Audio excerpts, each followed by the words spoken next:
Este domingo en hora clave, Carlos Menem en vivo, recién llegado de Estados Unidos, analiza la situación del país y denuncia a quienes lideran una persecución política en su contra.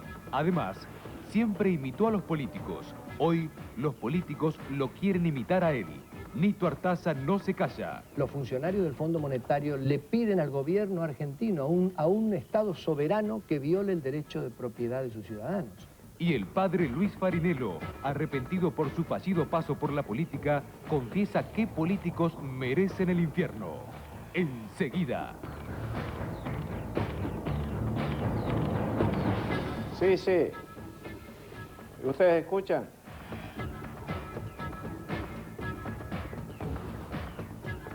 Bueno.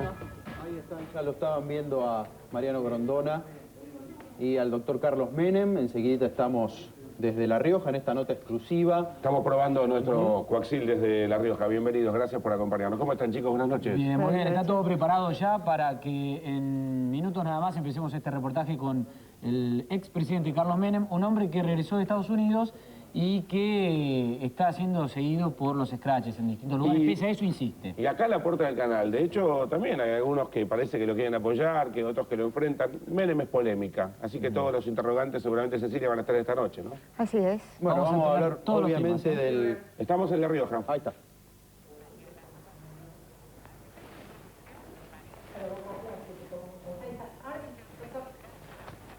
Bueno. Estamos en el aire, ahora sí. Ahora sí. Ahora sí. Bueno, ahora siempre tenemos serio. problemas nosotros con el micrófono, Efectivamente. ¿no? Doctor Menem, vamos a hablar de muchas cosas esta noche. ¿Cómo no? Yo empezaría con algunos temas de actualidad, de estricta actualidad. Sí, sí. Usted vio que por meses dijeron en el Fondo Monetario, la Argentina no contagia, le hacemos un cordón sanitario, salvamos a Brasil, salvamos a Uruguay, a Paraguay, a Chile, a todos los de América Latina. Y ahora parece que contagiamos. Entonces la pregunta sería, uno tiene sentimiento como egoísta, es decir, ¿vieron que contagiábamos?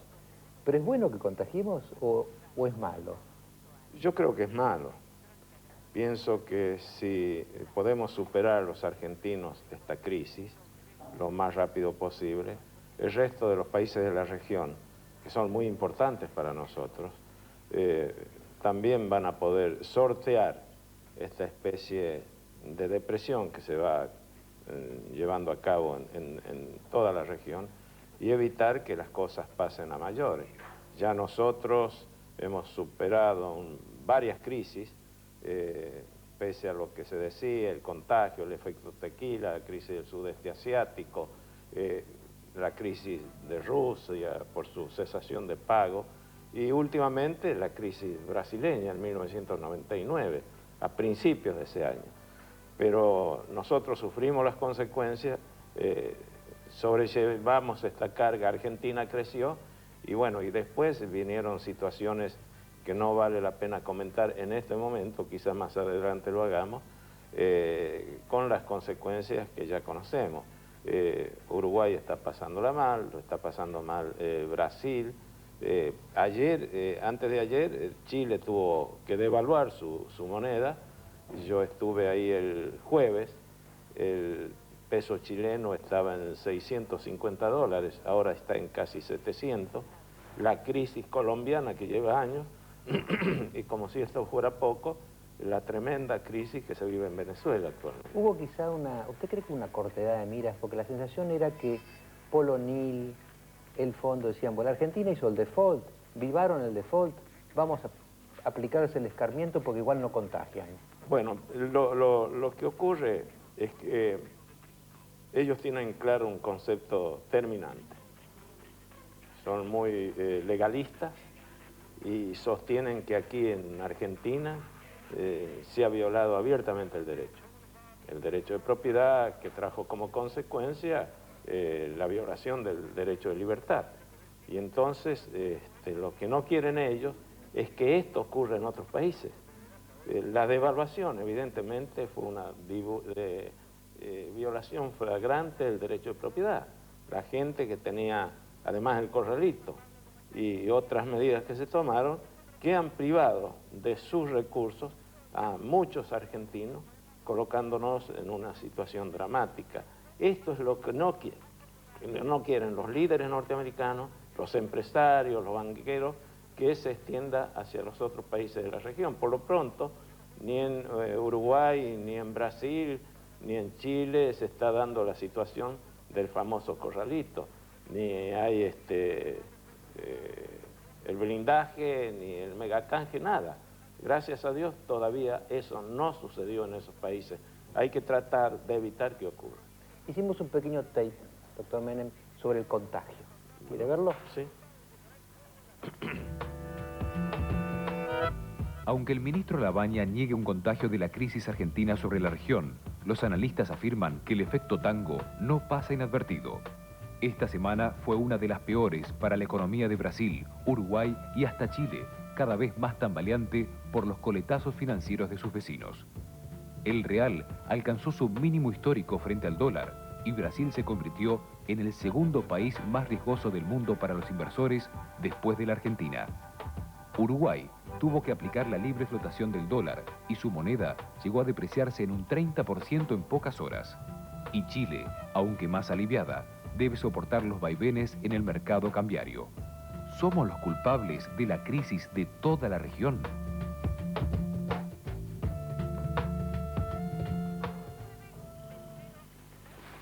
¿Somos los culpables?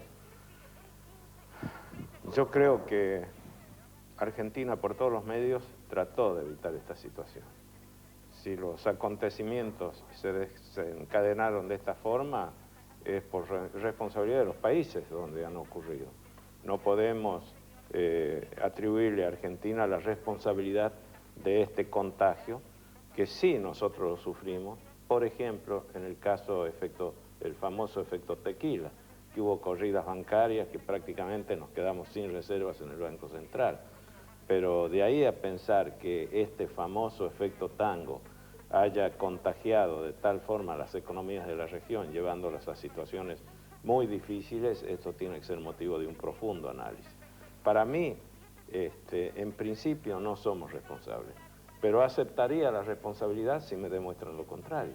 Por ahí puede ser también producto del mal manejo de la economía por parte, o de la política, por parte de varios países de la Tierra que se ven afectados por esta situación. Usted mismo corre como un dilema. Le voy a hacer una pregunta, a ver cómo ve usted su propio horizonte, su horizonte político. ¿Cómo se ve de acá a unos meses? ¿Otra vez preso u otra vez presidente?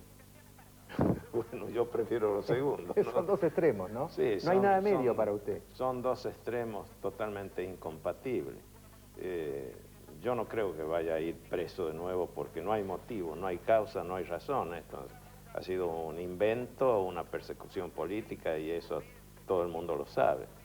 Pero sí estoy convencido que si el pueblo argentino tiene que elegir entre lo que vivió hasta 1989, con una inflación del 5000%, lo que está viviendo actualmente a partir de la confiscación de esos recursos, que le ha quitado la posibilidad de una vida digna, y lo que vivió desde 1989 a 1999, con toda seguridad que soy presidente, porque estoy en condiciones de cambiar nuevamente esta desgraciada historia como la cambié en 1989.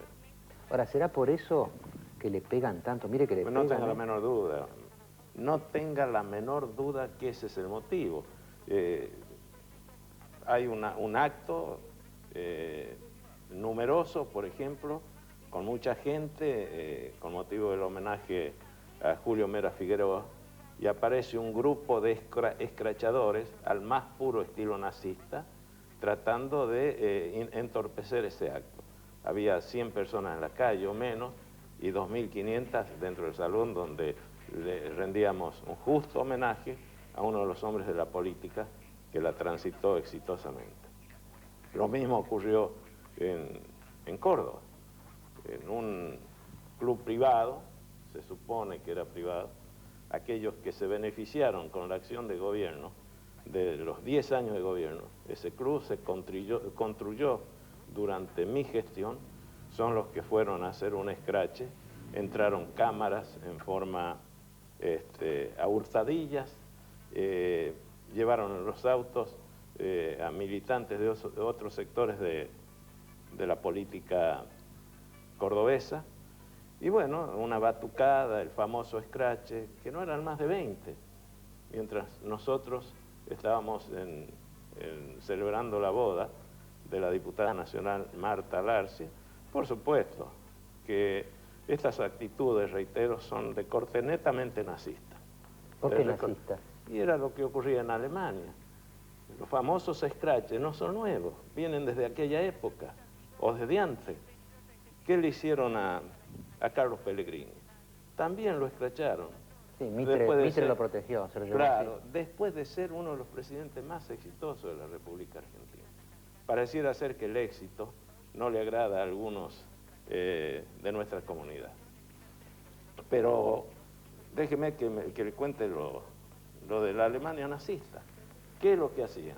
Iban a las casas de los judíos, le pintaban la cruz esvástica y después los iban a escrachar, y los escrachaban de tal forma que venía la policía de la Alemania de aquella época, los cargaba y los llevaba a los campos de concentración. Lo mismo ocurrió en Italia, y bueno, y Hitler cumplió con lo que se había propuesto hasta que felizmente fue derrotado en forma total. Y en Italia ocurrió lo mismo con Gramsci. El fascismo se dedicó a destruir a las grandes personalidades de Italia, a hacerles escrache. Hay que leer un poco la historia, Mariano. ¿Y terminó en qué terminó? Y bueno, Mussolini gobernando los destinos de Italia. Y en el 76, ¿qué ocurrió? ¿O no fue lo mismo? Pegarle a Isabel, pegarle al gobierno constitucional, vino el golpe. ¿Cuántos muertos? ¿Cuántos desaparecidos? ¿O están buscando eso de nuevo? Felizmente, estos son muy pocos. En Estados Unidos, 5 individuos, y eso lo declaró una periodista. Mientras yo daba una charla académica, porque era académica, había 260 personas, bueno, profesores, hombres de la universidad donde yo estaba disertando, alumnos que escuchaban atentamente, y 5 forajidos, conocidos además, algunos de ellos argentinos, perturbando el desarrollo del acto. Y no consiguieron nada porque terminé mi mensaje, me hicieron las preguntas del caso y después salí. Aquí dijeron que me demoraron 3 horas. Mentira, salí por donde entré y salí tranquilamente. Le voy a pasar, si usted se lo banca, sí, ¿no? Algunos de los críticos más duros que pasaron en mi programa hablando de usted. No hay problema. No hay problema. Sí. Pasémoslo entonces. Carlos Saúl Menem es parte del caos. Él es el Pacto de Olivos. Pero quizás ese hombre que esté ahí, ¿para qué atacarlo si ya está muerto? La pregunta que deberíamos hacer es, ¿qué hizo que este país votara 2 veces a este hombre? No, bueno, pues es el gran responsable de todo lo que estamos viviendo. Menem tendría que agradecer la posibilidad de moverse libremente por las calles de Anillaco y algunos otros lugares.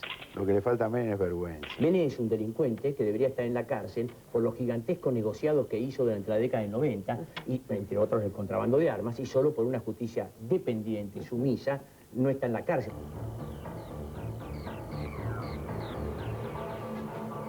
¿Vamos ahora? ¿Cómo no? ¿Cómo no? Ahí están. Porque bueno, esta gente, bueno, Berbisky no que es periodista, pero los otros están muy bien. Pero Berbisky no puede hablar, es un criminal. Fue jefe de inteligencia de los montoneros y fue el que puso la bomba en el comando del ejército argentino. Está todo documentado. La señora Carrió, no nos olvidemos que colaboró con la dictadura militar durante el gobierno del general Serrano en la provincia del Chaco. Y de Luis Zamora, ¿qué podemos decir? Pero por favor, yo recuerdo el incidente que tuvo cuando vino Bush por primera vez, apareció, se levantó en el Congreso de la Nación, había una asamblea para recibirlo a Bush, el medio que lo insultó, lo agravió, y sonriendo Bush le preguntó a quienes estaban cerca de él, ¿y de qué museo salió? Porque son ideas ya totalmente superadas, y con los agravios no se consigue absolutamente nada. Con los agravios, el que siembra vientos cosecha tempestades. Pero, ¿qué es lo que hizo Menem? 10 años de crecimiento, 10 años de estabilidad, hemos dejado en el Banco Central 34.000 millones de dólares de reserva, los recibimos con 60 millones. ¿A dónde están esos recursos? ¿Me los llevé yo o quedaron ahí? 110.000 millones en el circuito financiero. Y el índice de pobreza bajó del 50% al 26%. Ahora estamos superando el 50%. La desocupación de un 12% se fue ahora a más del 30%. ¿Y eso de quién es la responsabilidad? Es de estos políticos, fundamentalmente, que no entienden absolutamente nada ni de política ni de economía. Ahora, doctor Menem, estos políticos, sin embargo, van en las encuestas muy arriba y arriba suyo. No sé. Esperemos que el pueblo vote. Esperemos que el pueblo vote. Vamos a ver a dónde están. Vamos a ver.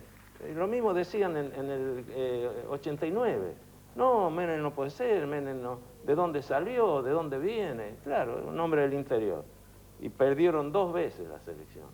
Ahora la señora Carrió se pregunta por qué. Y porque el pueblo es inteligente.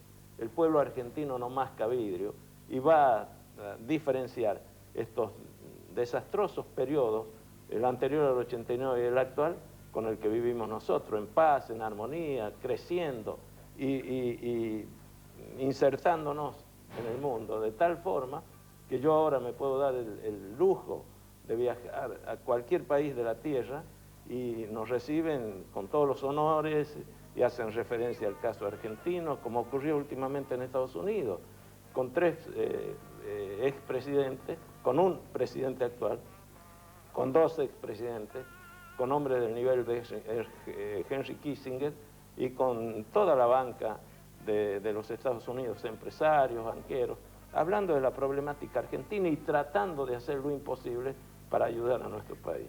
Además, hemos cumplido con algo que tendrían que haberlo hecho las autoridades argentinas. El mismo día del ataque a las torres, la señora Carrió medio que festejó la muerte inclusive de algunos argentinos con el ataque a las torres.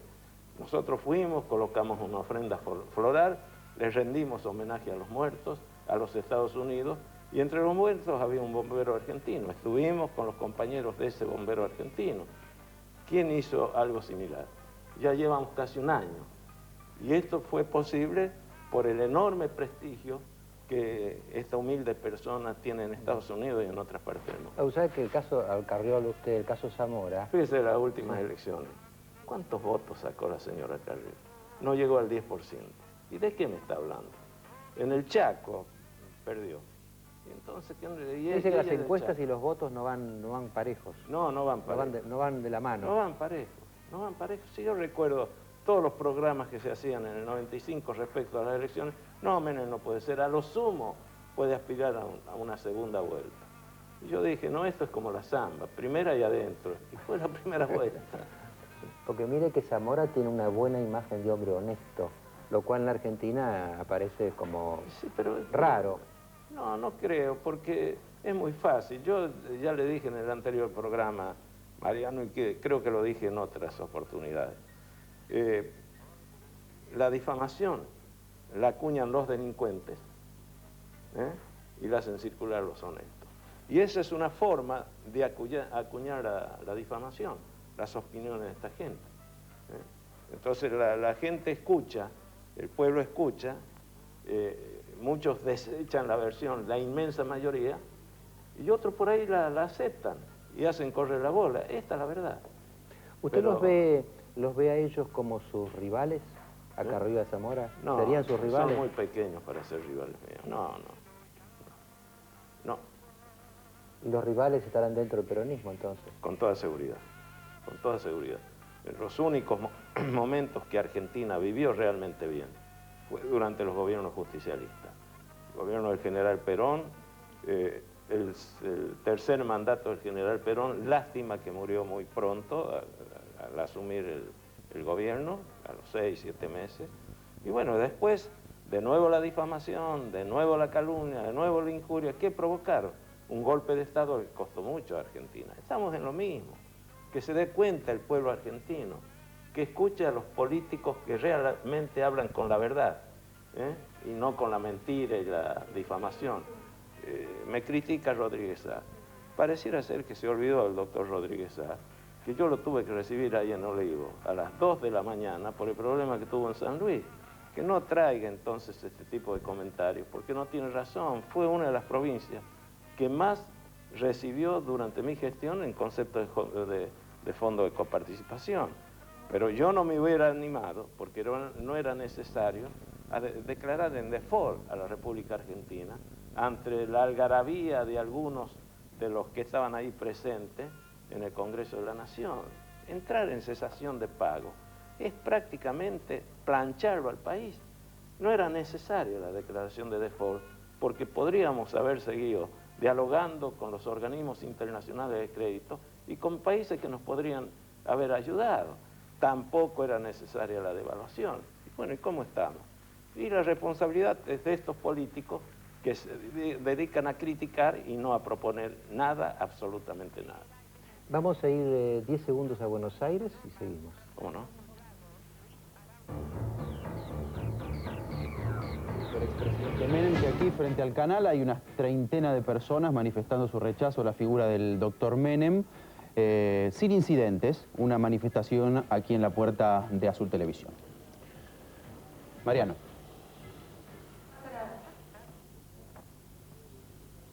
Diego, ¿vos me escuchás? Sí, Mariano, sí. ¿Qué me estabas diciendo? Porque estaba hablando con Menem recién. Les estábamos contando a la gente y a ustedes allí, Mariano, que aquí frente al canal hay una manifestación sin incidentes, una treintena de personas más o menos, expresando su rechazo a la figura del expresidente. Bueno, sí, pero hay que tener en cuenta que la capital federal tiene 5 millones de habitantes, ¿no? Entonces, no, porque, pero además un canal pasó en una placa incidentes frente del canal donde reportean a Menem. Y no hubo, de acuerdo a la información, ningún tipo de incidente. Volviendo a nuestro tema, algunos dicen que Rodríguez Sá es el nuevo Menem. Le digo, usted en el 89 era optimista, era alegre, y ahora había todo el mundo estaba deprimido, y ahora viene este hombre y viene contento, alegre. ¿Quién está deprimido? No, usted no, pero el resto sí. Ah, bueno, no, pero eso es una cuestión del resto. Yo no estoy deprimido ni mucho menos, al contrario. ¿Usted lo ve como un nuevo Menem, quizá, Rodríguez Sá? Menem es inimitable. El único que me puede imitar es Nito Artaza. Lo vamos a tener en el programa. Y el Rolo Villar también. Te aviso que lo vamos a tener en el programa Nito Artaza. Dígame una cosa, doctor Menem.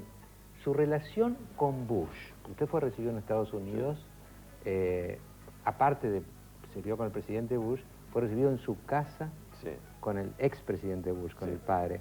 ¿Ustedes tuvieron una relación amistosa o también una sociedad de negocios? Porque muchos dicen que hay negocios entre Menem y Bush. Bueno, hay negocios.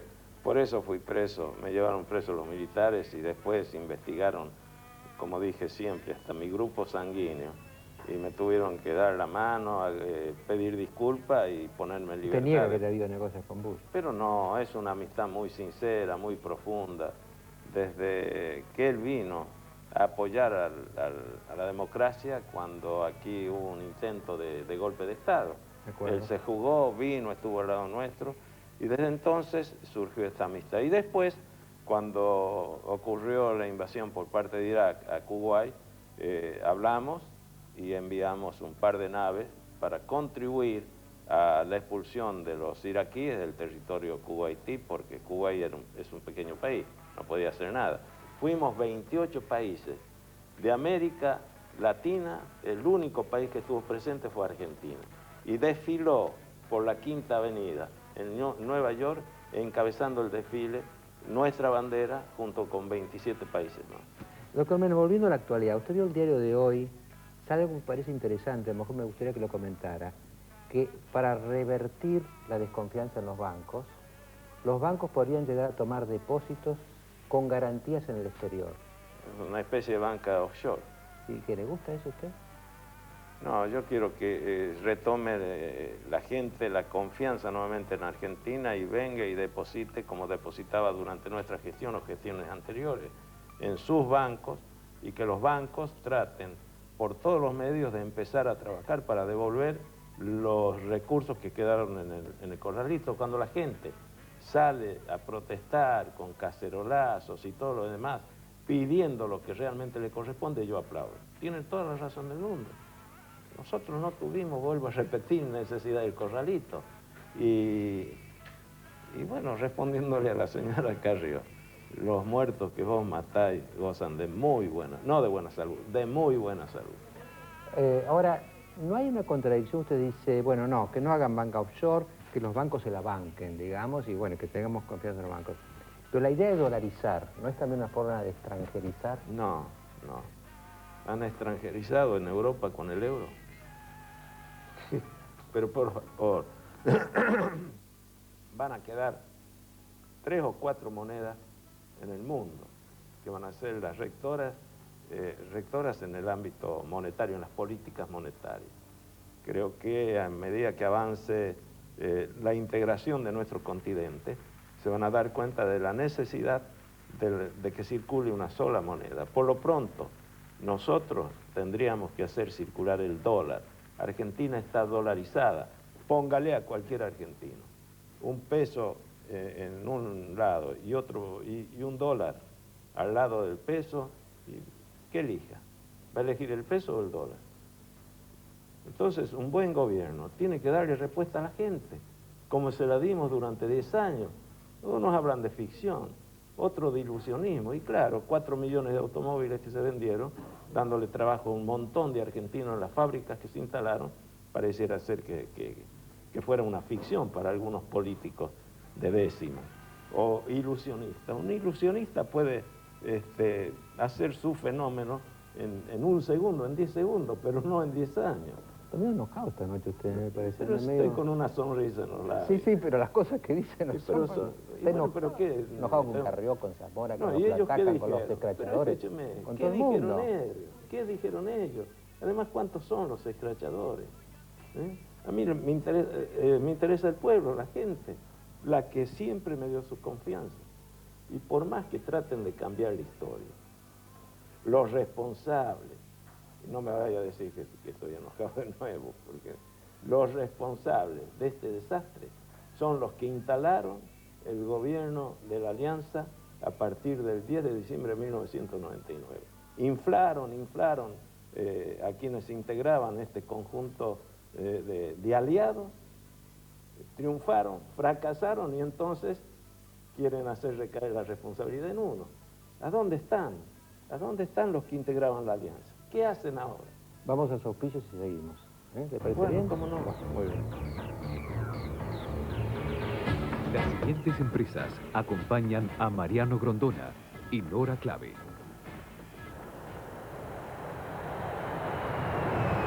Aerolíneas Argentinas. Llevamos a la Argentina a donde tiene que estar. 40 años trabajando en el país confirman el compromiso de brindarle a nuestros clientes productos de calidad y servicios exclusivos. Disco sigue confiando en Argentina. Disco sirve, hoy más que nunca. Con los 5 pesos que usted done por cada llamado, podremos darle de comer a 5 chicos. Muchas gracias. Fundación Felices los Niños. Chevrolet, siempre con vos. Saque la basura entre las 20 y las 21 horas, todos los días menos los sábados. No tire la basura fuera de lugar. Limpiar la ciudad es nuestra responsabilidad. Mantenerla limpia, la de todos. Más del 70% de las exportaciones argentinas salen por hidrovía. Hidrovía, nuestra principal salida al mundo. Porque los acontecimientos jurídicos tienen un ritmo vertiginoso, todas las mañanas sobre su escritorio, el diario La Ley, con información de alto valor para su actuación profesional.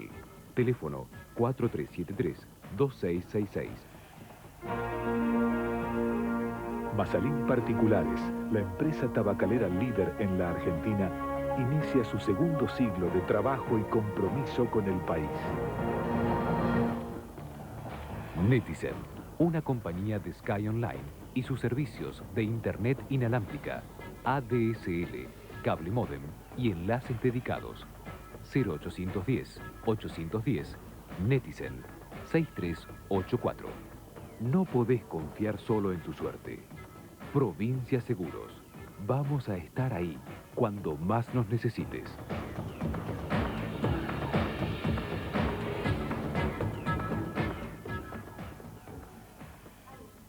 Bueno, parece que en Buenos Aires está suscitando alguna inquietud. Mi equipo de periodistas le quiere hacer alguna pregunta. No hay problema. Sí, buenas noches, doctor Menem. Sé que el tema de las encuestas mucho no le atrapa hablar del tema de las encuestas, pero lo cierto es que las encuestas hoy son unánimes, o sea, no hay opiniones divididas y le dan muy por debajo en la intención de voto, al menos las encuestas de las consultoras más importantes. Hoy usted es uno de los candidatos dentro del justicialismo con peor chance para representar al peronismo en una elección general. Si esto se mantiene, ¿usted va a insistir en ser el candidato o le va a dejar el lugar a quien mejor pueda hacer una elección para el peronismo? Escúcheme, se ve que usted no entiende cómo funciona el justicialismo. Discúlpeme, es un periodista de larga trayectoria y sabe muy bien que en el peronismo, y ya hay una ley que se ha votado, se hacen elecciones internas abiertas junto con todos los demás partidos políticos.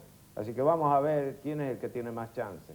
Nos atengamos a la voluntad de la gente y no nos apresuremos a abrir juicios de esta naturaleza. Ayer en Córdoba, en Tulumba, un periodista me hizo la misma pregunta y yo tenía un 80% de rechazo. Le saqué del mismo diario, de un diario de Córdoba, una encuesta que se hizo y estaba con 30 puntos de aceptación.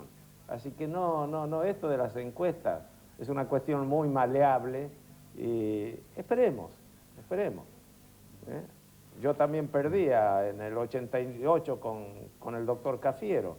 Era perdedor, era el gobernador de la provincia de La Rioja contra el gobernador de la provincia de Buenos Aires. Todos los gobernadores prácticamente en contra. Y sin embargo ganamos, arrasamos, y era una fórmula excepcional. No, está muy bien. Pero lo que... Cafiero de la Sota. Está muy bien, doctor Menem, pero digo, puede ser que atraviese la interna e igualmente después como candidato no sea el que mejor pueda sacar una elección para el justicialismo. Ah, bueno, pero usted está hablando de supuesto. Me No, quiere estoy hacer hablando decir a mí los que números de de un paso hoy. exportado. De los números de hoy estoy hablando. Bueno, pero esperemos los números de mañana. Bueno. Doctor Menem. Yo creo que la pregunta, para corregir un poco, me da la sensación, por ejemplo, Rodríguez ha dicho que si no gana la interna va por afuera. Bueno, pero eso no es ser justicialista, discúlpeme. Sacar los pies del plato. Pero sacar los pies del plato. El que gana, gana. ¿Usted cree que gana, gana y tiene la obligación, el resto del movimiento nacional justicialista y especialmente sus dirigentes, apoyar al que gana. Si yo pierdo, y si de algo vale mi apoyo, se lo voy a dar. Esa es la posición que yo quería aclarar, porque algunos dicen, por ejemplo, el caso de Rodríguez A. Sí, también dicen lo mismo del doctor Kirchner, que se iría por afuera. Ya, por lo menos lo que yo leí, no sé si será cierto, que está en contacto con la señora Carrió y con otros dirigentes que no son precisamente, gracias a Dios, justicialistas. Pues vamos a Buenos Aires, a ver qué pasa allá. Doctor Menem, buenas noches. Quiero hacerle una pregunta sobre Domingo Cavallo. Después de todo lo que ocurrió, que podría incluso llegar a considerarse como un uso político de la justicia, ¿usted reconsideraría su relación con Cavallo? ¿Cómo se ve en algún tipo de proyecto político con él? Bueno, no hemos hablado nada sobre el tema. Cuando él estuvo detenido, yo lo llamé, le hice llegar mi solidaridad y ahora, estando en Nueva York, él me mandó saludos con varios amigos comunes en Estados Unidos. Pero no en forma así directa, personal, no hemos conversado sobre esa posibilidad. Doctor Menem, mi pregunta tiene que ver con lo económico. Le quiero preguntar cómo está viendo la gestión de la crisis económica por parte del gobierno de Duhalde, por qué cree que tarda tanto un acuerdo con el Fondo Monetario y cuál es su opinión sobre la salida de Mario Blecher del Banco Central. Bueno, yo creo que el gobierno del doctor Duhalde, más allá de nuestras diferencias, usted sabe muy bien que yo no era partidario de la devaluación, la pacificación y un dólar en una flotación sucia. Más allá de esas diferencias, creo que está haciendo lo posible para superar esta situación. Pero me parece un golpe muy duro el alejamiento del doctor Blecher de la presidencia del Banco Central. Vamos a ver cómo reacciona la comunidad y cómo se puede superar esta situación que evidentemente mañana se va a poner de manifiesto. Ojalá que no ocurra nada, que las cosas empiecen a mejorar, pero es la opinión que le puedo dar sobre el tema. El doctor Blecher es una persona muy bien considerada en los centros financieros a nivel mundial y bueno, yo espero que no ocurra lo mismo que sucedió después de que se alejara el doctor Pedro Po del Banco Central. Cuando usted dice, doctor Menem... Doctor Menem, entre usted y Duhalde. A ver, parece que está... Sí. No, cuando usted dice, doctor Menem, que habría que dolarizar, ¿esto implica volver atrás con todo lo que hizo Duhalde? Y bueno, dolarizar es sobre lo que actualmente existe y está ocurriendo, poner en marcha los mecanismos correspondientes para que en Argentina circule una sola moneda, lo mismo que en Europa o lo mismo que en Ecuador. En Europa es el euro. Todos los países renunciaron a sus monedas domésticas, se encuadraron en el acuerdo de Maastricht y ahora tienen el euro circulando. En Ecuador tienen el dólar. El Salvador está trabajando activamente para que empiece a circular también el dólar en ese país. Desde 1904 el dólar circula en Panamá. En fin, es una posibilidad de que esta moneda vaya poco a poco avanzando y circulando en varios países de América. Bueno, vamos a la última pregunta de la mesa. Sí. ¿Cómo le va? Buenas noches. Yo le quería preguntar por un escenario electoral que si se precipita usted lo deja afuera, porque si las elecciones son antes de septiembre del 2003 usted no está habilitado. Esta es una posibilidad, ¿cómo la analiza? Bueno, yo la analizo en base, y aquí hay opiniones divididas. Por supuesto que yo voy a opinar de acuerdo a mis posibilidades. Si usted lee detenidamente el artículo 30 de la Constitución y hace un análisis exhaustivo de lo que dice ese artículo, va a llegar a la conclusión de que yo estoy habilitado ya porque se daría por concluido el mandato del doctor de la Rúa. Así que no tendría ningún tipo de inconveniente. De todas formas, es un caso que si se me excluye de la posibilidad de participar, va a intervenir inmediatamente la justicia, porque apelaremos ante el Poder Judicial para que cese esta especie de persecución, porque ya sería acentuar la persecución política. Bueno, pero no es persecución, y aquellos que se afligen... Perdón, Carlos, los constitucionalistas dicen que en realidad no, que habría que modificar la ley de acefalía. Pero bueno, cortita y para terminar, ¿tiene inspectore el vice como en los viejos tiempos también? ¿Tiene inspectore al vice? ¿Ya sabe quién va a acompañarlo en la fórmula? No, lo voy a pensar mucho, no quiero equivocarme de nuevo. Gracias. Bueno, Mariano. Vamos a un corte y después del corte le voy a invitar al presidente Menem o al expresidente Menem o al futuro presidente Menem, no sé. Presidente del Partido Justicialista. Al presidente del Partido Justicialista, el doctor Menem, vamos a escuchar a una persona que imitaba a los políticos y que ahora los políticos lo quieren imitar a él, que es Nito Artaza. ¿Me parece bien que lo escuchemos? Pero por supuesto. Bueno, vamos a un corte y ya volvemos. Enseguida, Carlos Menem en vivo. En una entrevista exclusiva, el expresidente revela los secretos que trajo de su viaje a Estados Unidos y contesta a quienes lo critican. En instantes.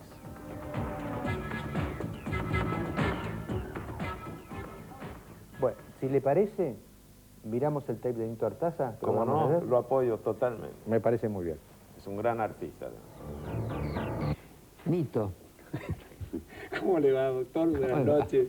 Es un poco inédita esta situación de estar en un programa de política y no estar hablando de alguna manera de humor, ¿no? Que es mi métier o mi trabajo.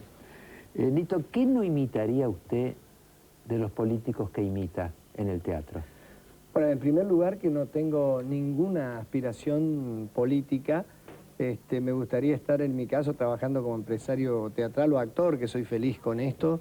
No tengo ninguna intencionalidad tampoco política, pero de no imitar, mire, creo que alcanzaría con no imitar la impericia de los últimos años, ¿no? Y sobre todo de estos últimos años, la impericia o la negligencia o la poca capacidad intelectual.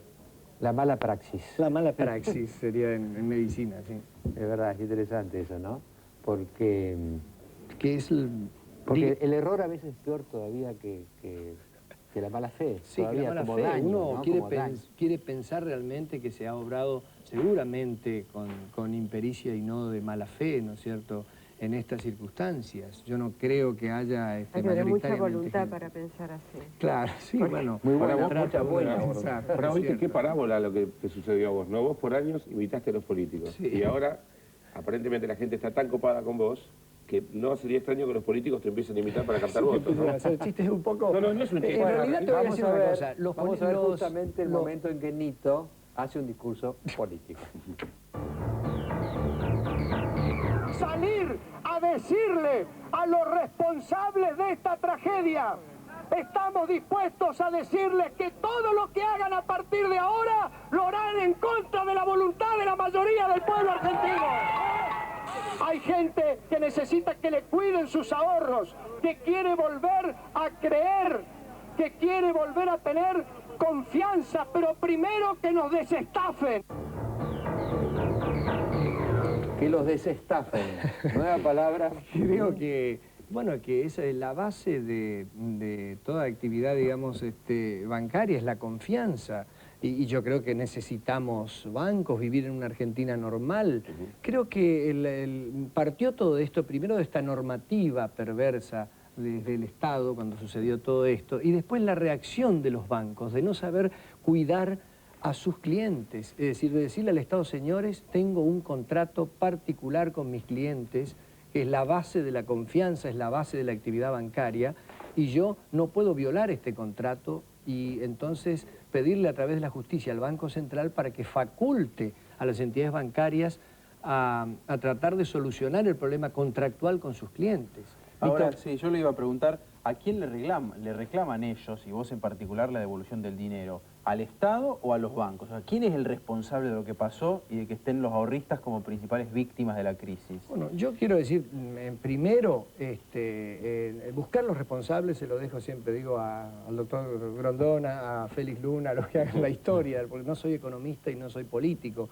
Pero sí quiero decirle que si uno quiere obrar conforme a derecho, los amparos se han hecho dirigidos en primer lugar al Banco Central, al Poder Ejecutivo y al Ministerio de Economía, que han sido los responsables de estas normativas, ¿no es cierto? Pero los bancos tienen la responsabilidad directa, nacionales y extranjeros, por tener un contrato con los particulares. Es la santidad de los contratos. La entidad de los contratos, que quiero decirle es algo porque uno se va informando a través de tantos abogados que nos han llamado, y hay una cosa importante que quería decirle, si quiere después se la comento posteriormente. Estos contratos fueron celebrados bajo, digamos, la jurisdicción de las leyes del consumidor argentinas, que son muy parecidas en el mundo entero, y en la cual indica que para los bancos extranjeros, si ellos giran divisas al exterior, es decir, dividendos, es decir, sus ganancias al exterior, también deben responder por las pérdidas. Eso está tipificado. Y entonces... Ahora, Nito, más allá de lo legal, los bancos tienen bonos del Estado, el Estado no se los paga. Y a su vez los bancos tienen créditos por cobrar. Claro. ¿No? Entonces, en definitiva, ¿no se demoniza un poco a los bancos? No, ese es un problema que no es del ahorrista, no es de la gente que depositó el dinero. No es responsabilidad nuestra. Es decir, ha sido violada... Hay una realidad. Bueno, evidentemente hay una realidad, pero ha sido violada la propiedad privada. Si lo que yo cuando hice esta idea de esta convocatoria, fue de pedir que no se ponga el derecho solamente a favor del mercado.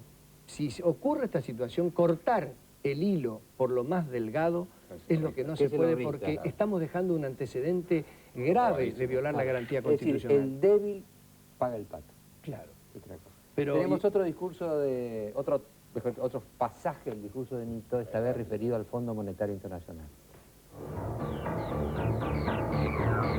Tenemos derecho a responderle al Fondo Monetario que si nosotros nos irritamos, el Fondo Monetario también a nosotros nos rompe inconmensurablemente las pelotas.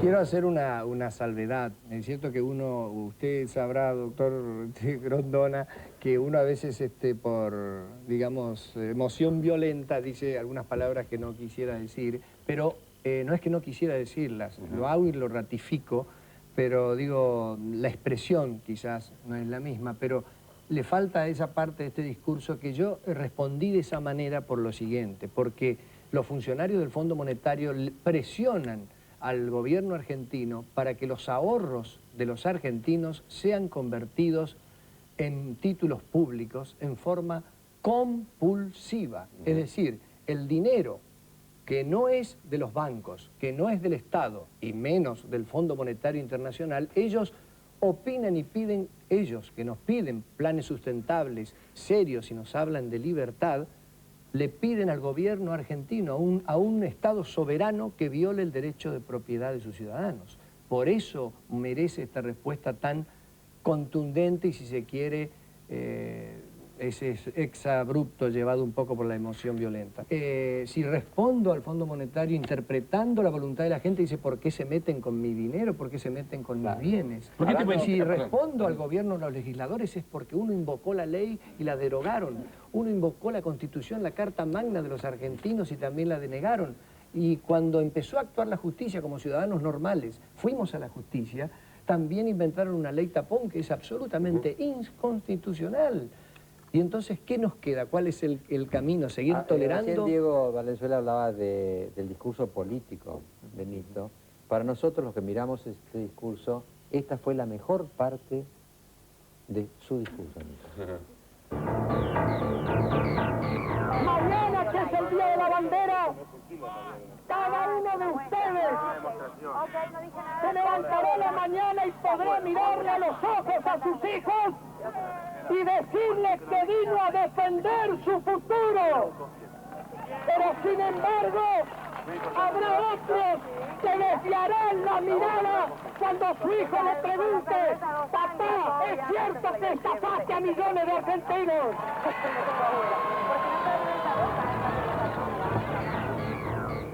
¿Y qué político pensaba en ese momento, Anita? En ese momento preciso. Mire, no sé, yo venía justo de acá del canal y me había llamado de lejos mi hija y para decirme suerte, papá, y la verdad que me emocionó mi hija cuando me llamó. Y en ese momento pensé tal vez que iba a hacer lo mejor por mis hijos. ¿Es como Palito Ortega? ¿Ensayaste el No, discurso? no. Yo no quiero... ¿En serio vos? Yo pensé, quizás en este momento no soy de emocionarme, pero evidentemente tengo algún inconsciente desde adentro que me ha impulsado. Evidentemente debe ser... toda mi familia ha participado en política y yo no quiero hacerlo, y mi padre también, pero yo creo que pensar en nuestros hijos, hay gente que ahí no va solamente, y es lo que me pasó a mí. Yo les quiero decir que ya no lo estoy haciendo solamente por el dinero, porque yo creo que hoy nos sentimos de una manera violados, digamos, en nuestra moral también, en la moral, en la impotencia que sentimos de recurrir a la justicia y que no podamos avanzar, en la impotencia de invocar la ley y tampoco poder recuperar nuestros ahorros. Entonces la gente transformó esa impotencia en una voluntad de salir de ser un país diferente. De ser un país diferente, un país donde normal. la ley sea la ley y el contrato sea el contrato. Pero y sin eso no hay futuro, no hay hijos. El imperio de la ley, doctor. Hay hijos que se van, pero no hay hijos que se quedan en un país previsible, ¿no? ¿Puedo ser de argentino promedio? ¿De argentino desconfiado? ¿Por qué te involucraste tanto? Se supone que tenías en esta canasta unos cuantos huevos, pero vos tuviste la sinceridad de admitir que no te quedaste en la calle, que tenés otros ahorros. Sí. No querés hacer política, no te quedaste en la calle. ¿Por qué saliste con tanto vehemencia, tanto énfasis? ¿Qué fue lo que te terminó de enganchar? Primero será mi sentido de justicia, por una cuestión así, ya como te decía, familiar, toda mi familia de la organización de Corrientes ha participado en distintas luchas y por mi forma de ser, quizá los que me conocen saben que soy así, cuando juego al fútbol también, y me parece que me tocaron la oreja. Yo escuché, y esto me llevó últimamente con soberbia, a hablar a los presidentes de los bancos, de la Asociación de Bancos Argentinos, y además a consultores de los bancos, decirle claramente, los depositantes han perdido, los clientes, la gente, mayoritariamente ha perdido. Escuché al ministro Labaña hablar en el diario El País, decir, los depositantes son los que van a perder, y escuchar que lanzan un plan de bonos el día que empieza el Mundial, y explicarle a la gente que es la manera mejor de estafarlos, digamos, perdiendo el 70% de sus ahorros.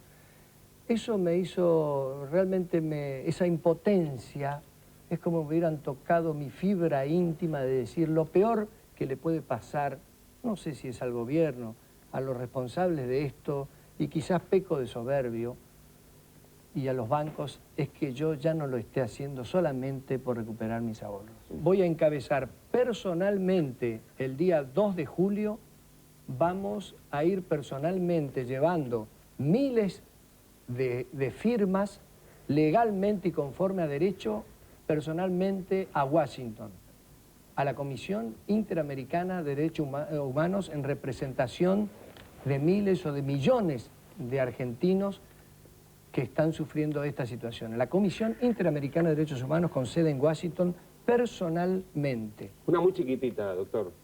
Sinceramente, a ver, mírame a los ojos. Si vos hubiese sido Franchella, viste que Guillermo por suerte recuperó su dinero, si a vos el amparo te hubiera dado con el mismo resultado, ¿vos hoy estás en el teatro de revistas y no estás haciendo nada de esto?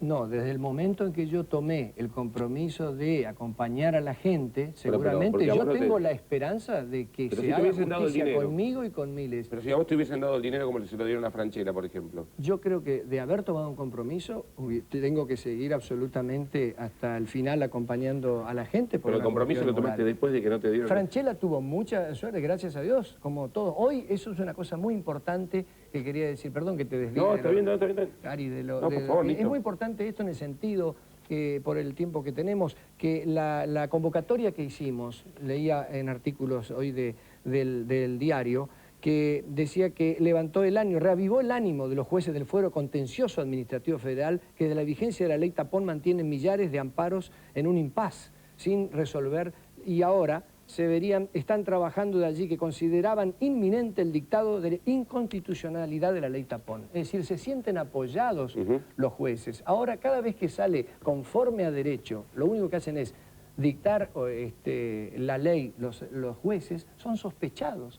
Eso no puede ser, es decir, lo único que han hecho es... Bueno, hay delitos en Chaco, con los amparos, Nito, ¿eh? Bueno, pero perdón. Se sospecha de otros jueces. Pero también. no se puede estar siempre sospechando únicamente de la justicia. La justicia pidió a la Corte Suprema de Justicia, que yo siempre digo, criticada o no, es la que nos separa de la barbarie. Pidió al Poder Ejecutivo que le dé medios para seguir adelante con los amparos. Nito, le voy a decir un poco las conclusiones que por lo menos yo he sacado tanto de su discurso como de esta conversación. Vivo de esas conclusiones hace años, le digo, todos esos ahorros los conseguí imitándolo a usted y ahora usted, vamos a hacer la reflexión final y ahora, claro. Bueno, puede agregarlo a su acervo, lo que voy a decir ahora. Siempre se dice que una persona es un natural. Por ejemplo, un tipo juega al fútbol y juega bien, y otro, como era mi caso, juega mal. Hay gente natural para cosas. Yo no sé, creo que es sincero, por supuesto, que usted no se dedicara a la política, pero en esta intervención que ha tenido, usted es un natural para la política, Nito. Le voy a decir por qué. Otra parte de su discurso que a mí me impresionó muchísimo, usted estaba con 12.000 personas y usted sabía que algunos estaban muy violentos, y usted les dijo esto a la gente, le dijo: nuestra movilización es para defender el derecho de propiedad. Cuando salgamos de acá, no violemos el derecho de propiedad de la gente que tiene casas, que tiene vidrieras, que tiene autos, porque entonces estaríamos contradiciéndonos a nosotros mismos. Esto se llama coherencia, una virtud un tanto escasa en vías de extinción, en ¿no? la vida política argentina, ¿no? Y después la otra cosa, lo que ha dicho, me movió mucho lo que dijo recién usted, sobre el futuro. Porque en definitiva, lo de él, Ari, podría ser tomado como egoísta. Él le tocaron el bolsillo, ¿no? Pero él ha sublimado, en otra categoría freudiana, él sublimó la indignación personal y la convirtió en un principio. Y el principio es este. Si este es el país que estamos construyendo, no hay hijos, no hay futuro, porque un país así no es viable como sociedad. Un país donde se violan los contratos y se viola la palabra, no puede construirse, ¿no es cierto? Entonces, esta Argentina creció porque durante muchas décadas se respetó la Constitución, la ley y los contratos individuales. Usted ha pescado, me parece a mí, ¿qué es lo que está en juego? Lo que está en juego no es el bolsillo de Nito, lo que está en juego es la Argentina que viene. Porque ya no hay Argentina que viene sin respeto a la santidad de los contratos, ¿no? Haga su conclusión ahora. La conclusión. Un poquito de yo creo que acá hay que buscar la excelencia.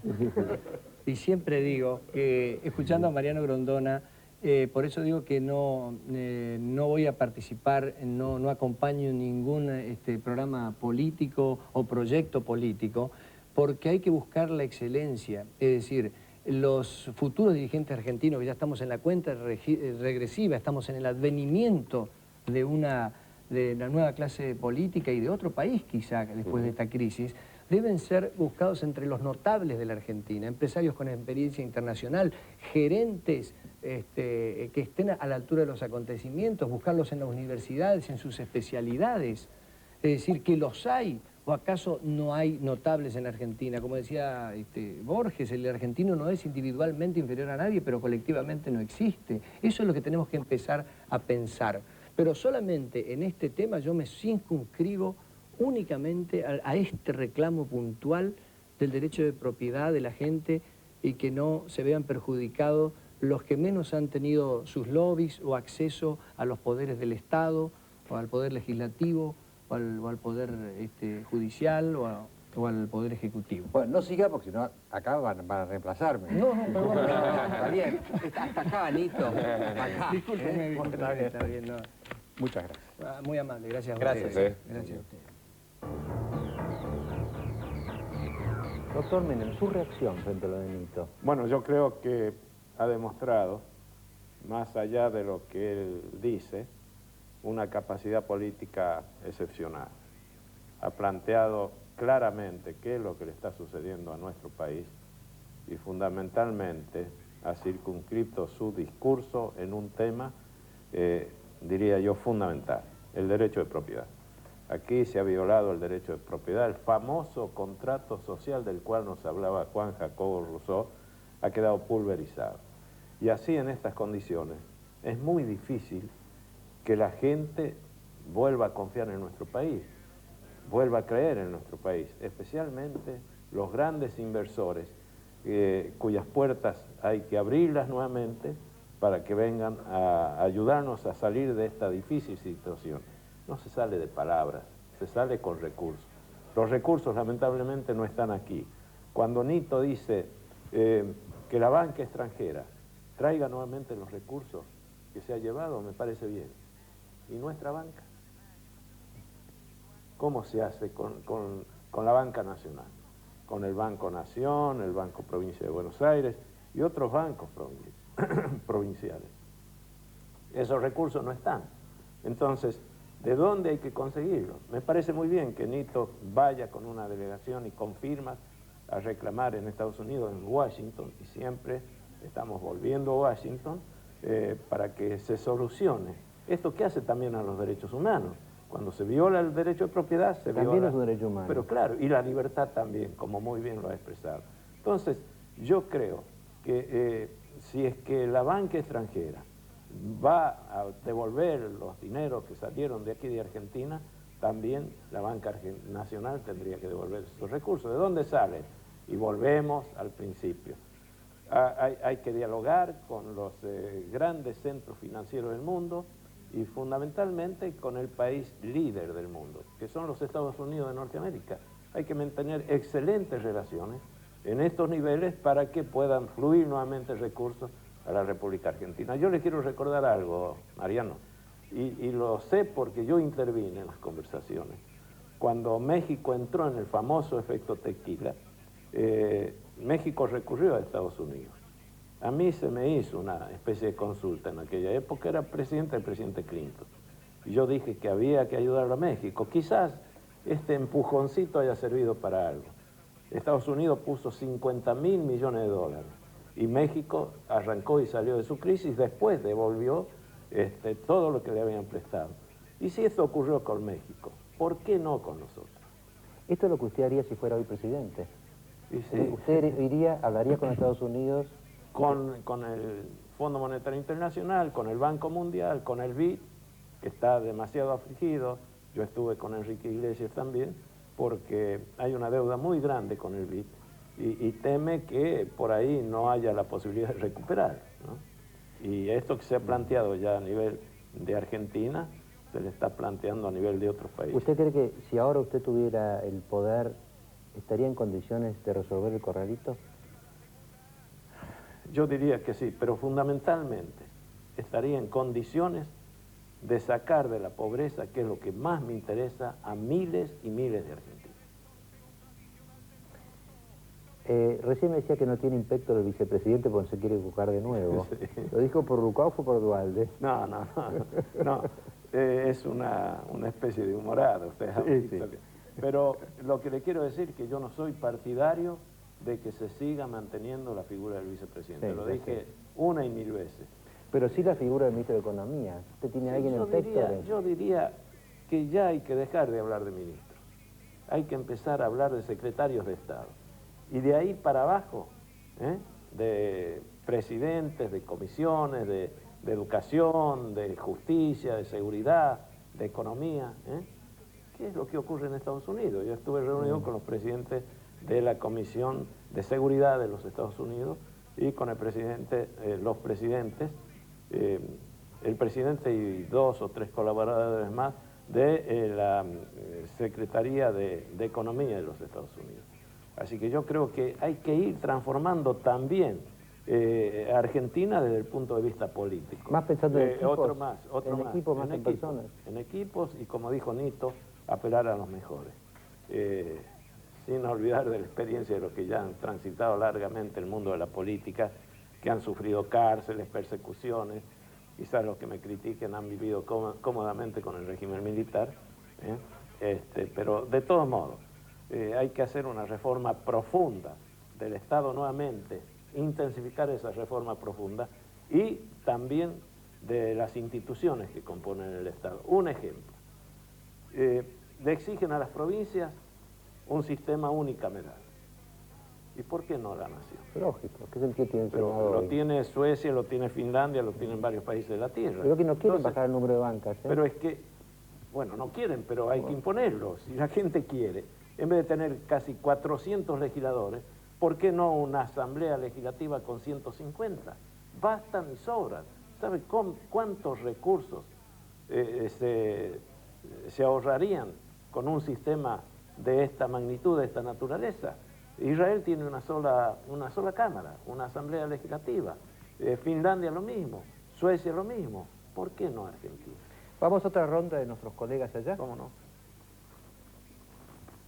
Doctor Menem, usted está hablando de campaña en su contra y persecución. Los escraches, ¿quiénes se los están armando? ¿El gobierno de Duhalde, la izquierda, el radicalismo? ¿Quién le está armando los escraches según la teoría de la persecución? Y por ahí algún periodista. Pero yo me enteré, por ejemplo, que un conocido periodista, que no quiero mencionar, quiero que este programa se mantenga en un buen nivel, fue el encargado a través de internet de hacer una campaña para este fracasado scratch en Estados Unidos.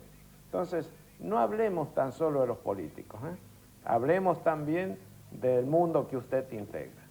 Pero digo, ¿quién moviliza a la gente con las cacerolas a los lugares donde está? ¿Y cuánta gente? Volvemos de nuevo. ¿Cuánto hay frente al canal? ¿20? ¿O 30? ¿O 50? Pero por favor. Porque lo importante es la nota esta, no el scratch. Eso es lo que ocurrió en Estados Unidos. Le dieron importancia a 5 individuos y se olvidaron de del mensaje que dejamos en esa universidad. Aplaudido, ovacionado, no, pero los 5 perturbadores ocuparon la tapa de los diarios. Entonces, ¿quiénes son los encargados de armar este tipo de situaciones? Doctor Menem, a propósito de Internet, Sí. ya están levantando esta entrevista, por ejemplo, en la página de Clarín, en Clarín Digital. De todo lo que dijo hasta ahora, lo que han registrado es lo que dijo sobre Carrió y Zamora, que no tiene rivales fuera del peronismo. Dice que son muy pequeños para competir con usted, está entre comillas pequeños. ¿Qué le parece? ¿Se le fue un poquito a la mano? Bueno, no, ¿por qué? Pregunto. No se me fue la mano, o se le fue la mano a ellos. ¿Eh? ¿A quién? Entonces, uno se tiene que defender también. Doctor, yo Entonces, quería... no pueden tratarlo a uno de asesino o de delincuente y que pasen este tipo de imputaciones sin ser respondidas. Yo defiendo mi dignidad y mi trayectoria política durante casi 50 años en la República Argentina. Y no me vengan con la edad y todas estas situaciones, porque no nos olvidemos de Konrad Adenauer. Después de los 80 años siguió siendo uno de los dirigentes más exitosos en la Alemania democrática, y no nos olvidemos de Churchill y no nos olvidemos de Perón, que asumió la presidencia por tercera vez a los 78 años. Doctor Menem, el eje de su propuesta pasa por la economía, por las relaciones con Estados Unidos, y es cierto que la gente quiere recuperar la estabilidad, quiere volver a poder comprarse una licuadora o un auto a crédito Lo en mismo cuotas. que hace 10. Claro, Sí. yo lo que quería preguntarle era porque también la gente, además de recuperar la estabilidad, está pidiendo una nueva política. Dice que se vayan todos, quieren transparencia, respeto por la justicia, borrar con aquello de roban pero hacen. Quieren nuevas actitudes. Por eso la pregunta que quiero hacerle es si usted se siente comprendido en lo que uno podría llamar la nueva política para la Argentina. Bueno, la nueva política depende de las nuevas ideas, y no de los nuevos políticos o de la edad de los políticos. Depende de las nuevas ideas. Y alguien que está permanentemente actualizando su pensamiento, y yo me considero uno de ellos, evidentemente tiene un gran futuro, pese a lo que puedan decir algunos detractores que se pronuncian sin ningún tipo de fundamentos o de argumentos válidos. No es cuestión, como decía Perón, de tirar todos los días un viejo por la ventana. No. ¿Quiénes son los responsables de que se haya recuperado la democracia en la República Argentina? Yo tengo que hacer una defensa también de aquellos que se han dedicado permanentemente a trabajar por el país. Estos que me critican no tuvieron que soportar los 5 años de cárcel que uno aguantó durante su vida como político, los 6 meses de detención, la última, o unos días después del golpe de 1955.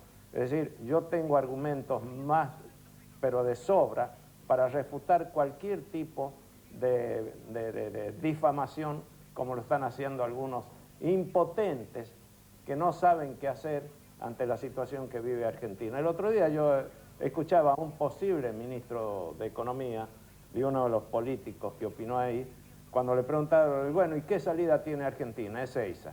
Me parece una enormidad, pero me parece una barbaridad que un posible economista de Argentina opine de esa forma. Economista de un gobierno constitucionalmente elegido. Fue Rubén Lobolo el Ezeiza, candidato a la ministro de única Economía de la señora Carrió.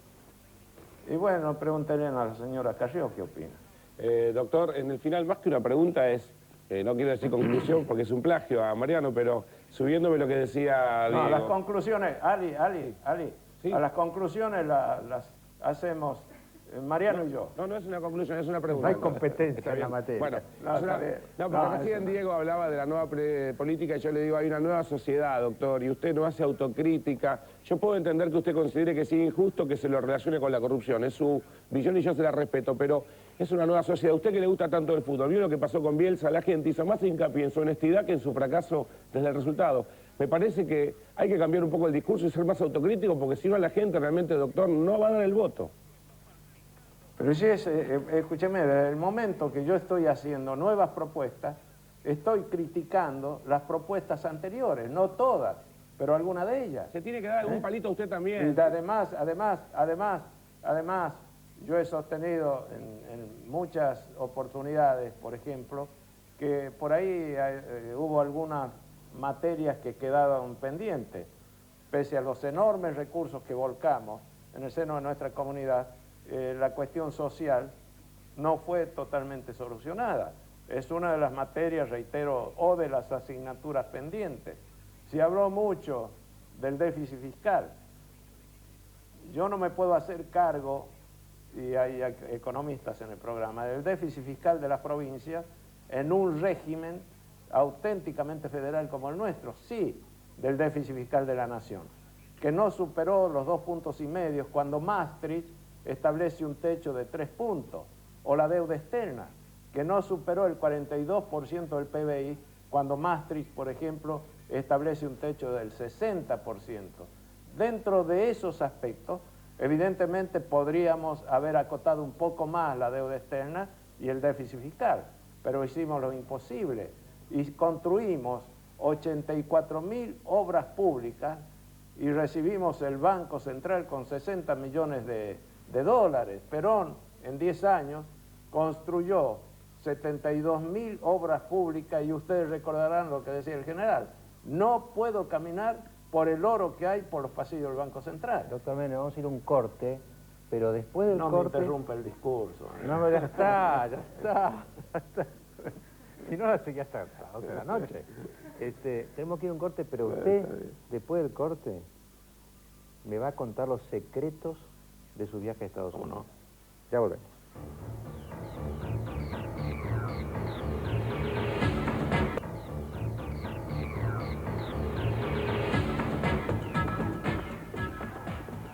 Doctor Menem, antes del tema americano, su relación con Duhalde, ¿por qué se pelearon?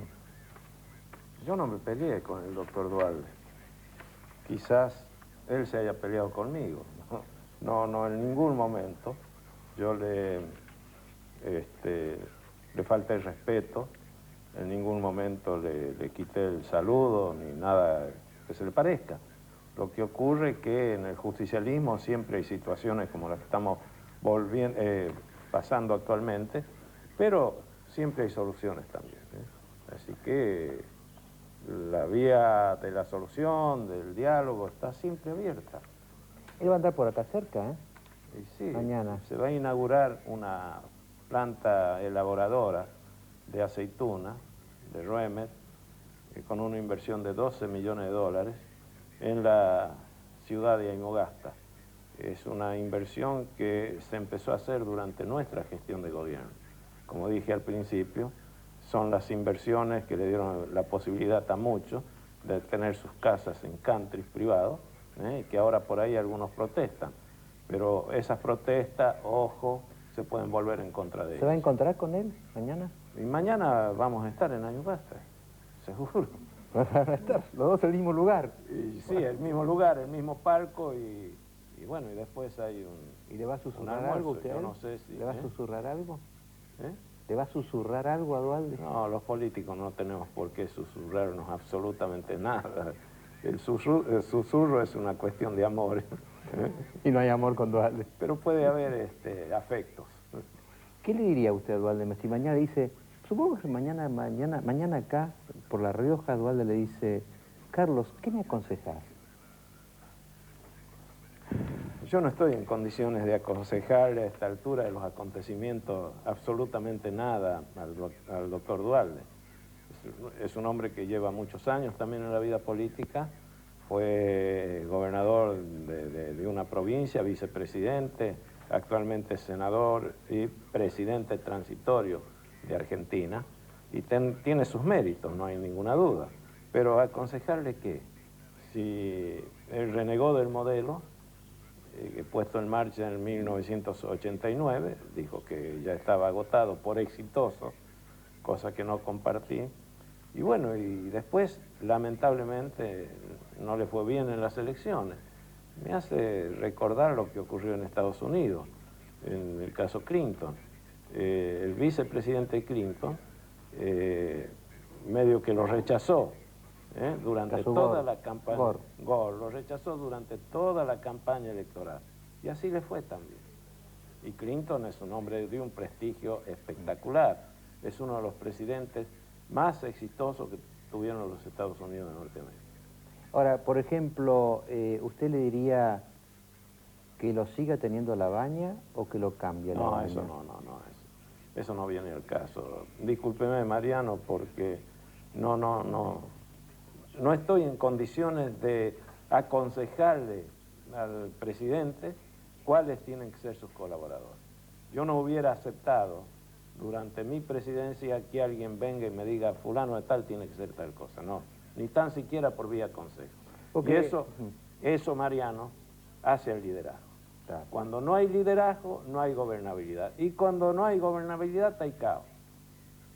Ahora, de alguna manera, toda esta gente que va a competir con usted va a tener que competir. Pero por supuesto. Está listo para competir. Es la respuesta que le di al... Va a tener que competir, al amigo Carnota, con gente que de alguna manera es hechura suya, porque, por ejemplo, Reutemann. De alguna manera, usted lo tentó a la política. Sí, efectivamente.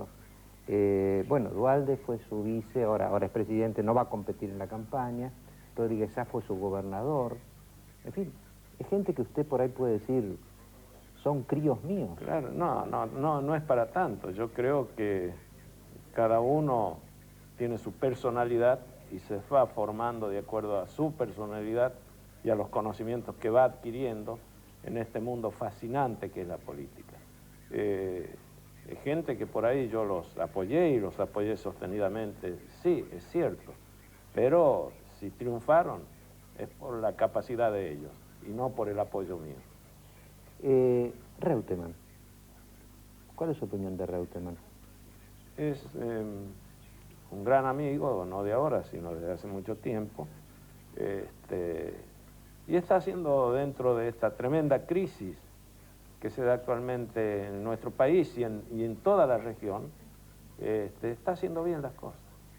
¿Usted lo ve como presidenciable? Pero por supuesto. Yo lo veo a todos los gobernadores, por lo menos lo que hace a mi causa, como presidenciales, todo.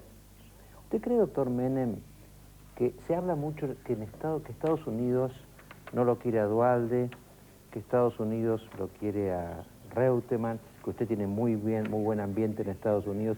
¿Usted cree que desde Estados Unidos o el Fondo Monetario se palanquean candidatos en Argentina? No, absolutamente no. Nadie me insinuó algo sobre el particular. Lo único que quieren en Estados Unidos, reitero, es la reinstalación del derecho de propiedad, el cumplimiento de todos los pactos y acuerdos que celebró Argentina en los últimos tiempos. ¿Y usted por qué viajó a Estados Unidos? Y porque tenía invitaciones. Porque, dicen, bueno, Carlos Menem, el tema el secreto de su viaje. No, si no hubo ningún secreto. Hemos anunciado por todos los medios que viajábamos y las audiencias que íbamos a tener.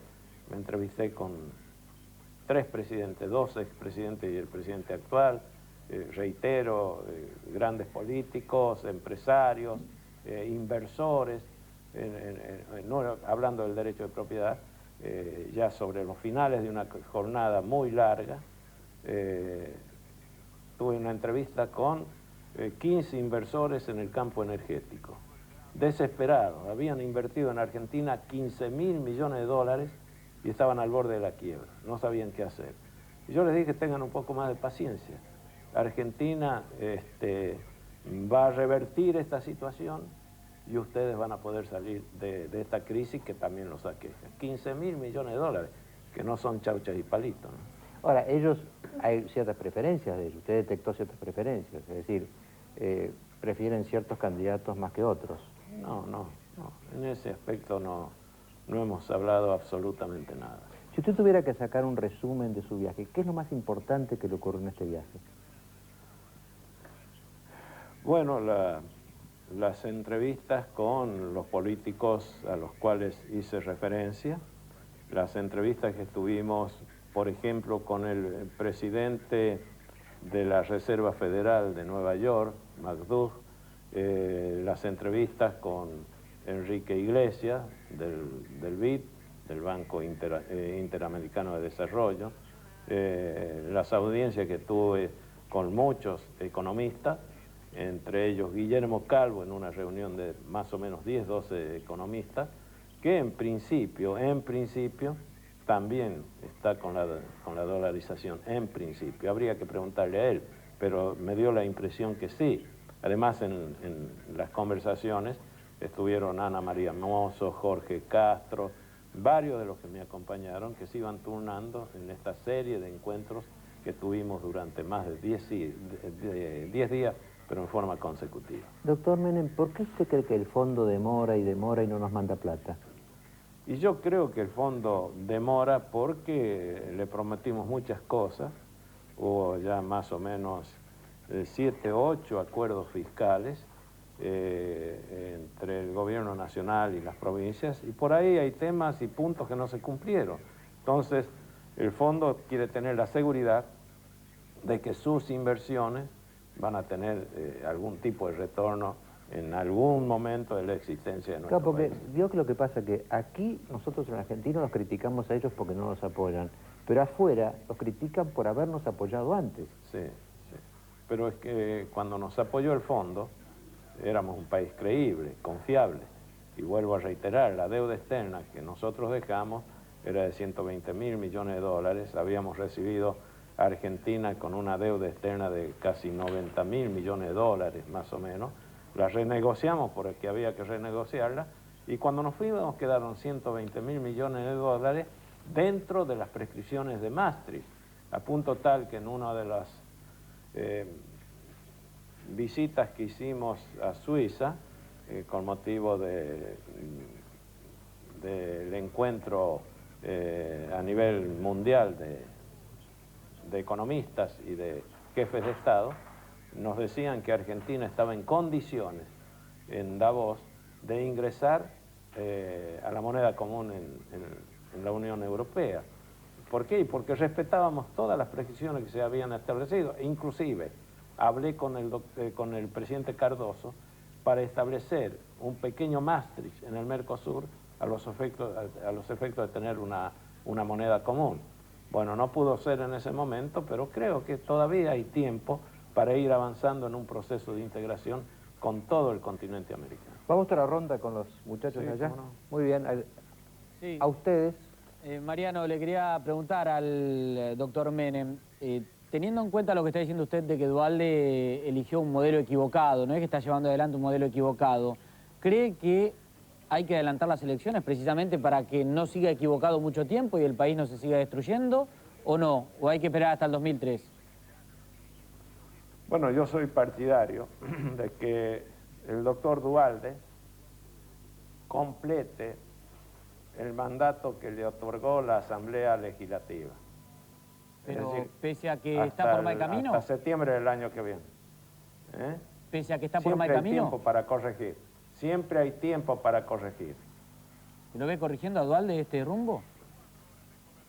Y bueno, todo depende de la voluntad del doctor Duhalde, pero la situación no es muy fácil que digamos. Entonces, algún tipo de corrección tendrá que hacer. Yo no, vuelvo a repetir, no estoy en condiciones de aconsejarle, porque este modelo, si es que podemos hablar de modelo, no es compatible con lo que nosotros hicimos durante 10 años de gobierno, donde crecimos, donde hicimos una revolución productiva, donde establecimos un salariazo.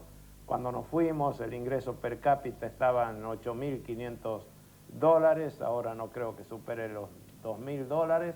En fin, son situaciones y conquistas que se han perdido y hay que tratar de reconquistarlas. Doctor Menem, usted siempre sostuvo que tendríamos que ingresar al ALCA, más que de pronto al Mercosur. Ahora, considerando la situación actual, con la generalización de la profundización de la crisis, un poco respecto a lo que decía usted de una acción conjunta de América Latina, ¿habrá alguna manera de adaptar ese ingreso de toda la región al ALCA? Bueno, hay que procurar de que ingrese toda la región. Pero ya, por ejemplo, Uruguay está haciendo gestiones, no de ahora, de hace bastante tiempo, para establecer una zona de libre comercio entre Estados Unidos y la República Oriental de Uruguay. Chile está en lo mismo, y no me digan que Chile no es del Mercosur. Ojo, nosotros tenemos que hacer docencia para que nuestra gente también se incorpore con estos conocimientos a la realidad. Chile es miembro semipleno del Mercosur. Lo que está esperando Chile para incorporarse en forma total, absoluta, es el equilibrio de los aranceles. Nosotros en el Mercosur tenemos un 30% de aranceles y Chile tiene el 10%. Esto lo hemos hablado larga y sostenidamente con los chilenos y con los bolivianos, que están en igualdad de condiciones que Chile. Así que, pero no nos olvidemos que el que en 1949, en un congreso de filosofía en la provincia de Mendoza, anunció la necesidad de una zona integrada de libre comercio en todo el continente americano, fue el teniente general Juan Domingo Perón. Estoy hablando de 1949, cuando él ya también hablaba de la globalización. Vamos a Diego Valenzuela. Sí, más allá, doctor Menem, de los políticos que tomaron la decisión, quiero preguntarle a su juicio, ¿quiénes son los responsables, quiénes estuvieron detrás de la decisión de devaluar y de especificar la economía argentina? Bueno, por empezar, tenemos que hacer referencia, por supuesto, a quienes le aconsejaron al presidente, ni aunque ya en el ánimo del doctor Duhalde estaba el pensamiento y en parte de la decisión de especificar a partir de la devaluación de nuestro signo monetario. Pero por supuesto tenía su ministro de Economía, que era el doctor Remes, Lenikov, y tenía el ministro de la Producción, que era partidario total de la devaluación. Entonces, esos son juicios grupos empresarios, que doctor. un presidente escucha. Por supuesto, también. No me pida nombres, pero también. Estoy hablando del ministro de la Producción, que tenía muy buenas relaciones con todos los grupos empresarios de la República Argentina. Doctor, decían que con eso se iba a reactivar la exportación.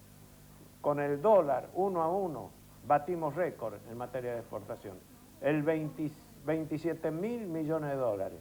Ahora no sé a cuánto vamos a llegar, pese al récord en el ámbito de la producción. ¿Y por qué hay récord en el ámbito de la producción?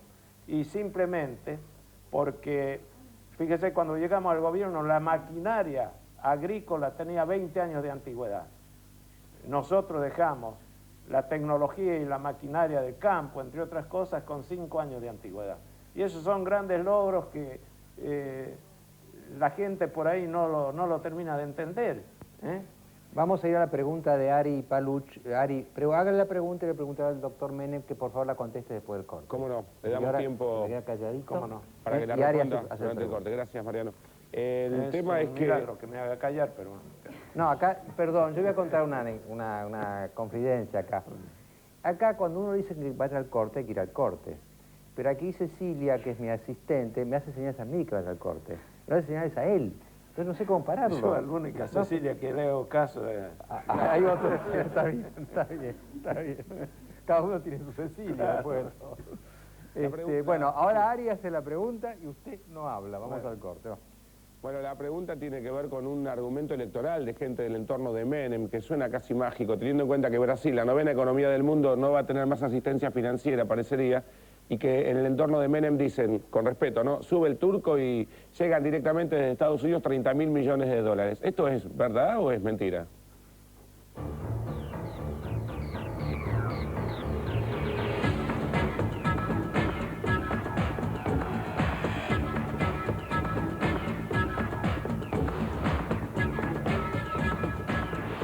Enseguida, Carlos Menem en vivo. El exmandatario responde a todo. ¿Cómo ve a sus oponentes políticos? ¿Habrá elecciones anticipadas? ¿Quién será el próximo presidente? En instantes.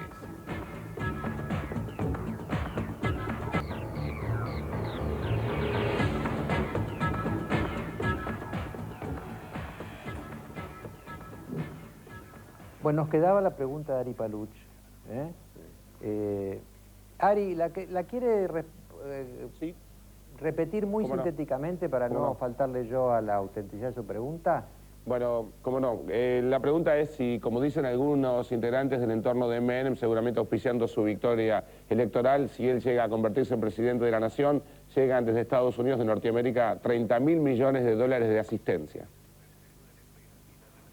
Bueno, yo no creo que sea tan así. Pienso que para conseguir un apoyo de esta magnitud, de esta naturaleza, es fundamental empezar por reinstalar el derecho de propiedad para que nuevamente Argentina sea confiable y creíble, y hacer un montón de reformas a las cuales hice referencia brevemente durante este programa, y entonces sí, podemos ir a pedir algún tipo de ayuda, pero yo en ningún momento le dije a mis colaboradores, ni le dije a nadie que si llego al gobierno inmediatamente Estados Unidos o los organismos internacionales financieros o de crédito van a poner esos recursos. Hay que hacer bien las cosas para conseguir algún tipo de ayuda, no de limosna, de estos grandes centros de poder. Me quedé pensando, doctor Menem, en el tema que usted dijo que todos los gobernadores son presidenciables. ¿Dijo eso, no? Sí. Lo dijo a propósito de Reutemann. ¿Lo dice a propósito de Rodríguez Sá también? También dentro del partido, con los pies adentro del plato. Y también lo estoy diciendo de Marín, lo estoy diciendo de Romero, lo estoy diciendo de todos los gobernadores que pertenecen al Movimiento Nacional Justicia. ¿Tú te imaginas este escenario, diría yo? De acá a unos meses, cuando corresponda, internas abiertas, simultáneas, usted precandidato, otros precandidatos, los afiliados justicialistas y los que no somos, porque por ahí les voy a votar también yo ahí adentro. Por supuesto, Ojo, son abiertas las elecciones. Son abiertas, bueno. Elegimos y el que es y lo demás, apoyo. Disciplinadamente tienen que apoyar al candidato que surgió de las urnas. Es una de las maneras más acabadas de respetar la voluntad popular. Última si no, ronda, no hay democracia. Última ronda de los muchachos allá. Bueno. Quería preguntarle, doctor Menem, si bien bueno, no quiso decir a quién le gustaría que lo acompañe en la fórmula, no quiere equivocarse de vuelta, lo va a pensar bien, ¿quién lo va a acompañar en el Ministerio de Economía si llega a ser presidente? Y si no se equivocó, ¿a quién eligió como ministro de Economía mientras fue presidente?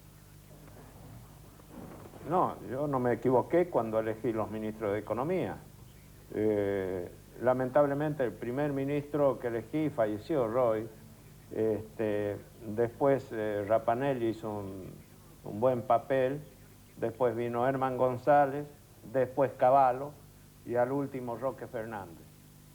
Es decir, creo que elegí bien, o muy bien, pero si es que tengo ahora que hacer algún tipo de elección sobre ese tema, hay muchos. Hay muchos también. ¿A Cavallo lo llamaría de vuelta? Eso va a ser motivo de un diálogo previo. Yo no estoy en condiciones de decir o de pronunciarme sobre el doctor Cavallo, pero que me merece el mayor de los respetos. Pero hay un Pablo Rojo, hay un Jorge Ávila, el mismo Roque Fernández, Pedro Po, bueno, Diego Esteves, gente, Rogelio Frigerio, hijo, gente joven, capaz, y que colaboraron activamente durante nuestra gestión como gobernante, y ninguno de ellos va a decir que la única salida que tiene Argentina es Ezeiza. Tengan la seguridad. Doctor Menem, a propósito de Rodríguez Sá, usted sabe que le va muy bien en las encuestas, especialmente en las provincias, en muchas de las cuales está incluso por encima de Reutemann. Ahora, él tiene bastantes puntos en común con usted. Los dos crecen son tan mal vistos por la prensa y crecen en zonas alejadas de los centros urbanos, en las provincias. ¿No le parece que los dos están operando en el mismo terreno, usted y Rodríguez Sá? Bueno, por supuesto que los dos estamos operando en el terreno político como corresponde, con nuestros mensajes también en el ámbito económico, social, internacional. Yo sostengo que la única política válida es la política internacional. Y eso me ha dado grandes réditos durante los 10 años y medio de gobierno. No sé si el doctor Rodríguez Sá piensa lo mismo, pero de todo modo va a llegar el momento en que vamos a tener que competir si es que él no se va del partido. Doctor Menem, usted sabe que el dólar está a 3,70. Quiero preguntarle si a usted le parece un valor adecuado, si está caro. Y a su vez, si usted tuviera un ahorro, ¿qué haría? ¿Compraría dólares? ¿Haría un plazo fijo? Yo tengo... A ver, vamos a hacerle la pregunta de nuevo, esperando que... Ahí está. Doctor Menem, yo lo que le decía es que el dólar está a 3,70. Le preguntaba si para usted es un valor adecuado, si está caro. Y si usted tuviera un ahorro, ¿qué haría? ¿Compraría dólares? ¿Haría un plazo fijo en un banco de la Argentina? ¿Se llevaría la plata afuera? Bueno, es una muy buena pregunta. Hace casi un año, llegando aquí a La Rioja, a partir de mis convicciones sobre este tema, una periodista me preguntó qué le aconsejaría a los argentinos, hace más de un año ya. Y yo le diría que si tiene un peso en el bolsillo, compre un dólar. Y creo que no estuve desacertado. De acuerdo a los cálculos que hacen algunos economistas y especialistas en este ámbito, es de que el dólar todavía no llegó a su precio máximo, teniendo en cuenta la crisis por la que pasa Argentina. Y está hablado para fin de año de un valor superior a los 6 pesos o 7. Menem, usted me imagino que debe tener una enorme contradicción, ¿no? Porque como argentino querrá que este país le vaya bárbaro, pero da la sensación que cuanto más caos haya aquí, cuanto más alto esté el dólar, cuanto más inflación tengamos, usted tiene más chances electorales. ¿Usted lo ve así también con esa contradicción? No, yo no tengo ninguna contradicción, Ari. Perdóneme, yo lo que quiero es lo mejor para Argentina. Si es que Argentina funciona bien, nos beneficiamos todos los argentinos. No nos olvidemos que el índice de pobreza, querido amigo, trepó a más del 50%. Y son con una pobreza estructural de ese 50% de un 30%. Y una pobreza marginal, que es ya rayana en la miseria, de un 15%. Esto es una enormidad. Entonces es lo que hay que tratar de superar lo más rápido posible con medidas que nos den la posibilidad, a partir de un cambio en el campo de la economía, con las medidas a las cuales hice referencia, que vayamos poco a poco solucionando el problema especialmente de los más necesitados, de los trabajadores, de los obreros, que son los que están soportando el peso de la devaluación. Yo había ya en un artículo que publiqué que si devaluaban iba a haber 2 monedas, y está en todos los medios. La moneda de los ricos, de los poderosos, el dólar, y la moneda de los más necesitados, de los pobres, de los trabajadores, el peso. Y ahora ni tan siquiera el peso, hay más de 20 papeles circulando en el ámbito de nuestro país. Bueno, vamos a ir a un corte. Después del corte, las conclusiones que, como dijimos, las monopolizamos usted y yo, y un muy jugoso tercer tiempo. Enseguida, hay más Carlos Menem. El expresidente analiza a la clase política y denuncia una campaña en su contra. Y un tercer tiempo imperdible. Enseguida.